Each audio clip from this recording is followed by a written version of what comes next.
Have you ever felt like hitting your 50s came with a silent rule book on what you can or can't wear, how you should act, or even what kind of life you're allowed to live?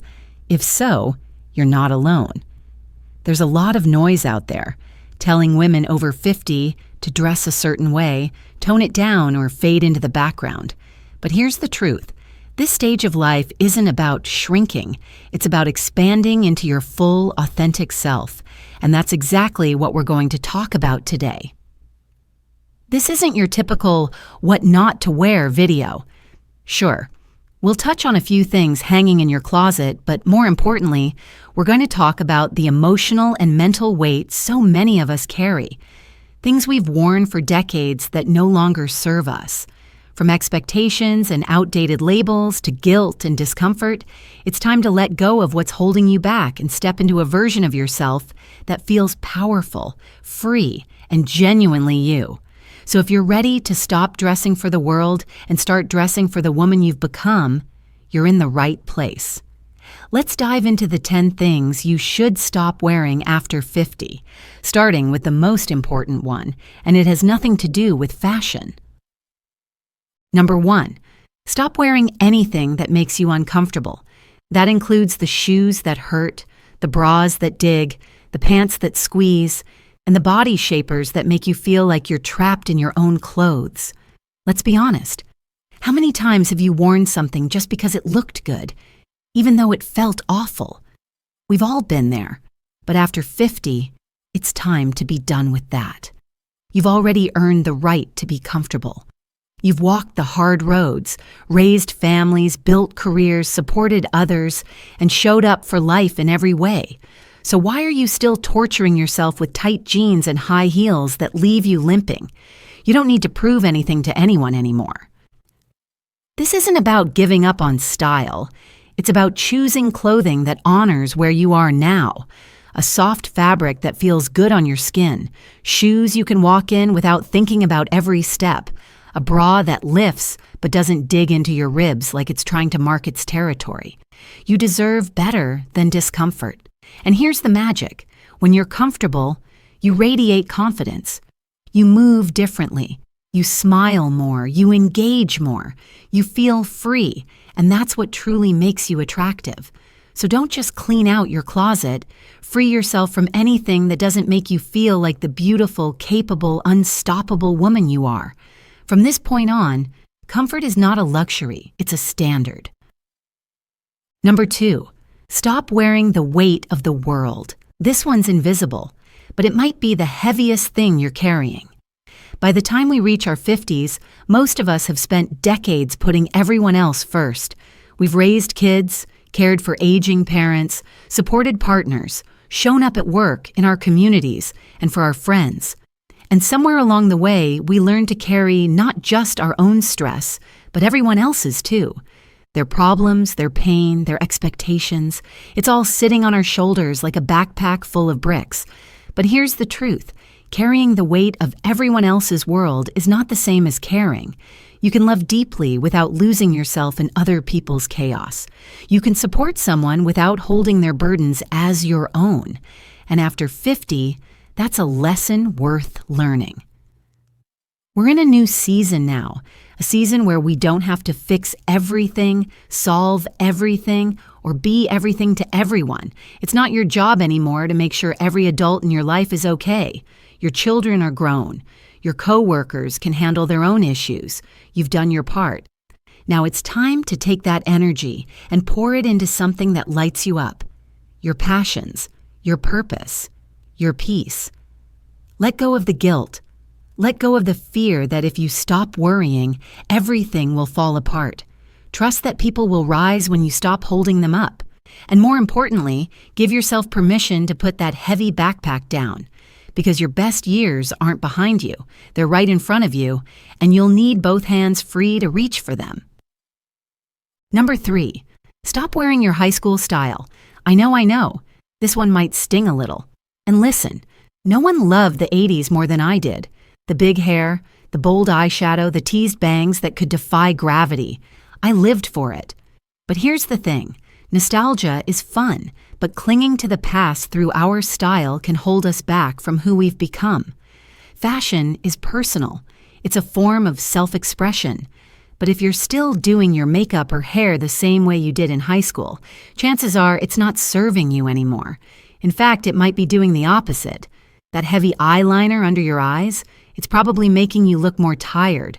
That hairstyle that you've had for 30 years, it might not frame your face the way it used to. Styles change, and so do we, and that's a beautiful thing. Updating your look doesn't mean giving up who you were. It means honoring who you are now.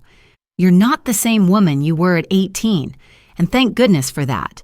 You're wiser, bolder, more grounded, and probably a lot more interesting.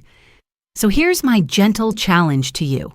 Walk into your next hair appointment and say, I'm ready for a refresh. You don't need a drastic makeover, just a modern touch that brings out your best features today. And when it comes to makeup, take a weekend to explore. Watch some tutorials made for women over 50. Try softer tones, lift your eyes instead of lining them heavily, and give your skin the glow it deserves. Because when your look evolves with you, you don't look older, you look alive, current, and confident. You're not stuck in time. You're moving forward, and it shows. Number 4, stop wearing old labels that no longer define you. You know the ones I'm talking about.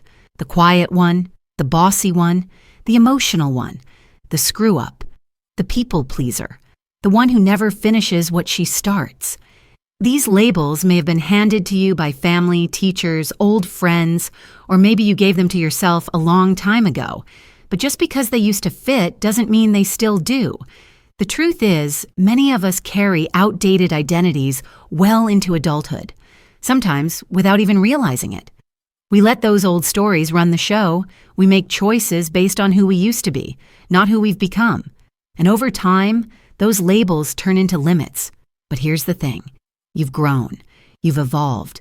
You've learned hard lessons, survived things you never thought you could, and come out the other side stronger and wiser.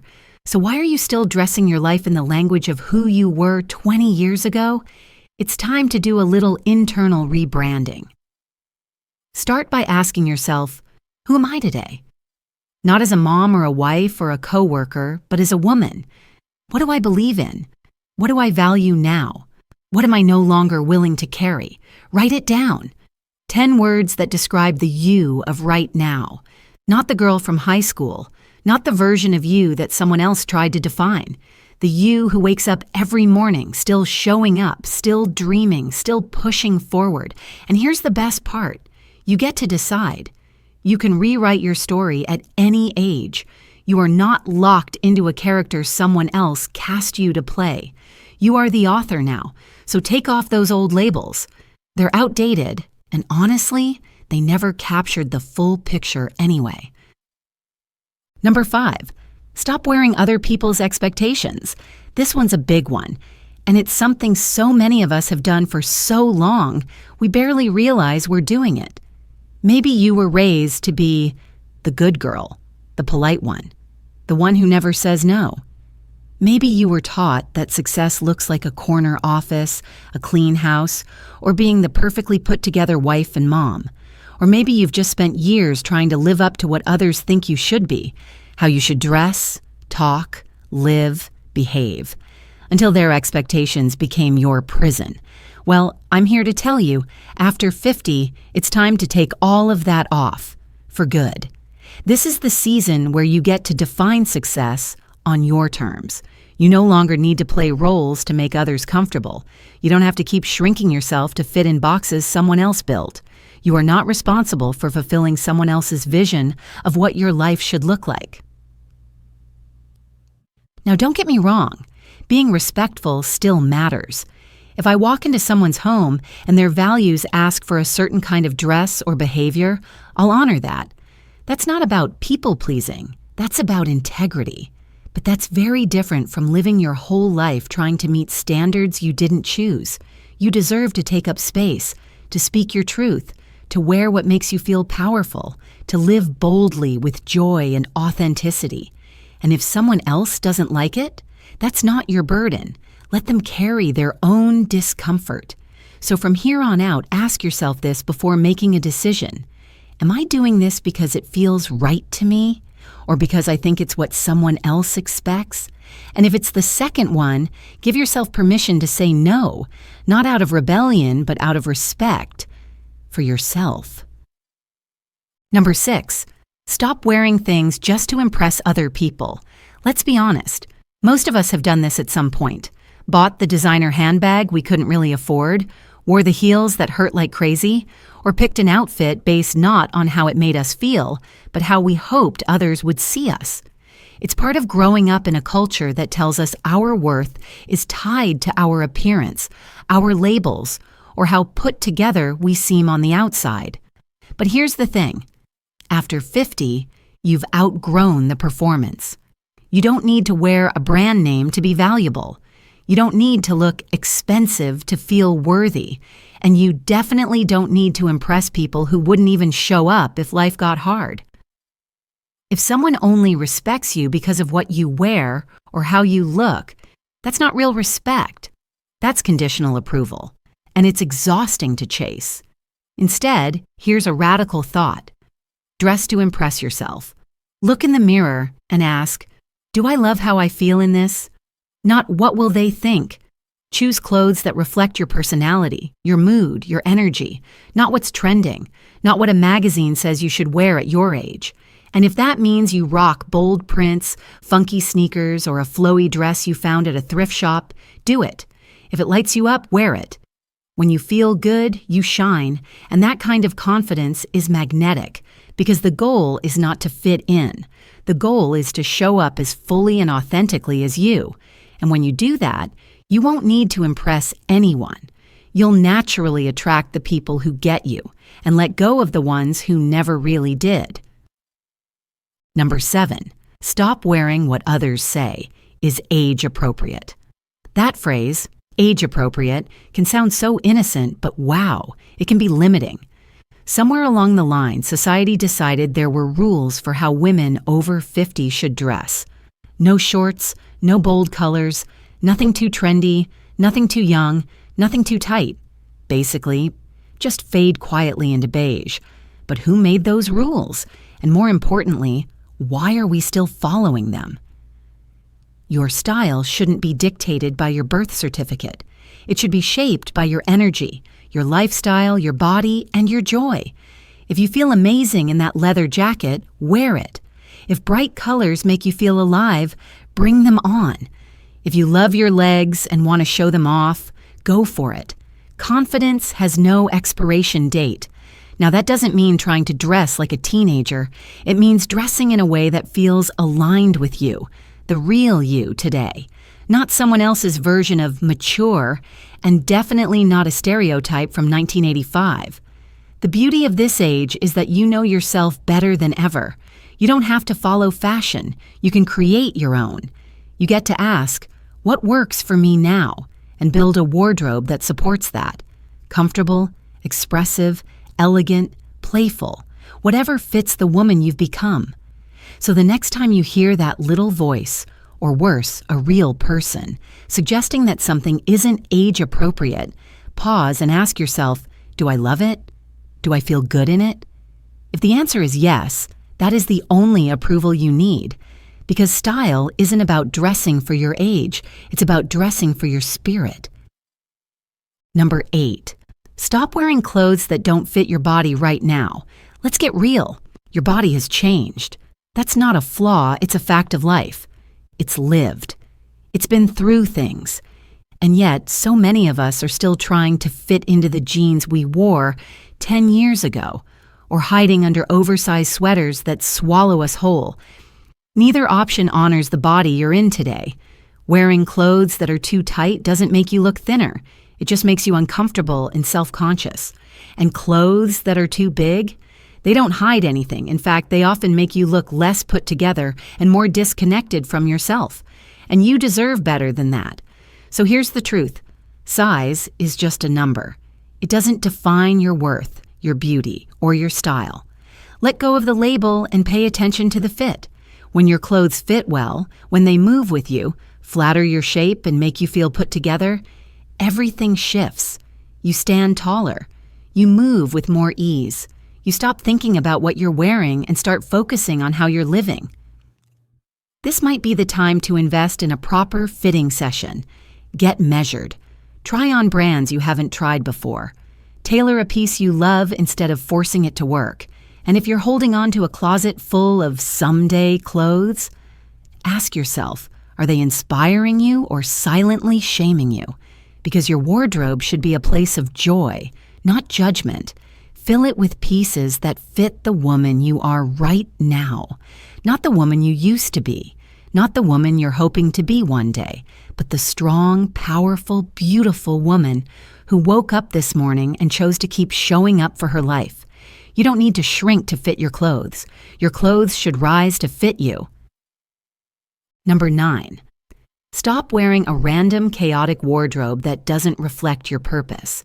At this point in life, your closet shouldn't feel like a thrift store explosion or a museum of who you used to be. It should feel intentional, like it actually supports the life you live now. If getting dressed every morning feels like a struggle, like you're digging through pieces that don't fit, don't match, or don't feel like you, it's not you. It's your wardrobe not doing its job. Because after 50, your time and energy are too valuable to waste on decision fatigue. Your closet should work for you, not against you. This is where the power of curation comes in. Instead of chasing trends or holding on to things out of guilt, start asking better questions. Do I wear this regularly? Does it fit my lifestyle? Does it make me feel powerful, at ease, and like me? If not, it's time to let it go. That means the blazer you bought for a job you left 5 years ago. The dress you keep because it was expensive but never actually wear. The piles of clothes you're keeping just in case. They're taking up physical and emotional space you don't need. Instead, fill your closet with pieces that serve who you are today. Build around your real routine. Whether you're retired, still working, traveling, volunteering, helping with grandkids, or pursuing passions you finally have time for, your clothes should support that. And here's a little secret. The more aligned your wardrobe becomes, the easier your days feel. You'll spend less time second-guessing and more time simply showing up, clear, confident, and focused. So stop wearing chaos. Start wearing clarity. Let your wardrobe be a reflection of the intentional, wise, vibrant woman you've grown into. Number 10. Stop wearing frowns and squints. Yes, your facial expression is the most powerful thing you wear every single day. And too often, we wear tension, stress, fatigue, or disapproval right on our faces without even realizing it. A furrowed brow, a tight jaw, that subtle squint because your glasses are outdated or you're constantly staring down at a screen. Over time, it becomes a habit, and it shows. And listen, this isn't about vanity. This is about energy. Because when you walk into a room with a gentle smile and a relaxed, open face, people feel that. You light up the space. You become more approachable, more magnetic, more alive. But when you carry the weight of your thoughts between your eyebrows, that becomes your introduction before you even speak. It might be time for an eye exam. It might be time to adjust your phone posture. But more than that, it might be time to check in with your default mindset. Are you walking through life with curiosity or with quiet resistance? Are you meeting the world with wonder or with weariness? Because that shows up on your face, whether you mean it to or not. After 50, you deserve to feel light. You've earned the right to replace the worry with wisdom, the scowl with softness, and the squint with clarity. Let your face tell the world that you're still in love with life, that you're open to joy, that you're here, and you're not done growing. And if you're going to collect lines on your face, let them be laugh lines. Let them come from telling stories around the dinner table, from dancing in the kitchen, from moments that took your breath away in the best possible way. Because a smile, your smile, is the most ageless, timeless, powerful thing you can wear. So there you have it, 10 things to stop wearing after 50. And as you've probably realized by now, this list wasn't really about fashion. It was about freedom. It was about giving yourself permission to let go of the things, both seen and unseen, that no longer serve the woman you've become. Because this stage of life isn't a slow fade into the background. It's an invitation to step forward more boldly than ever, with comfort, with clarity, with confidence, and most importantly, with joy. So I want to ask you, which one of these hit home the most for you? Which outfit are you finally ready to take off for good? Let me know in the comments below. I read every single one, and I'd love to hear your story. And if this message spoke to you, share it. Send it to a friend who needs this reminder. Because we rise stronger when we rise together. And don't forget to hit that like button if this video brought you value, and subscribe if you want more encouragement, honesty, and real-life wisdom, because we're just getting started. Until next time, remember, you don't have to dress your age. You just have to dress like you, carry yourself with purpose, and carry on.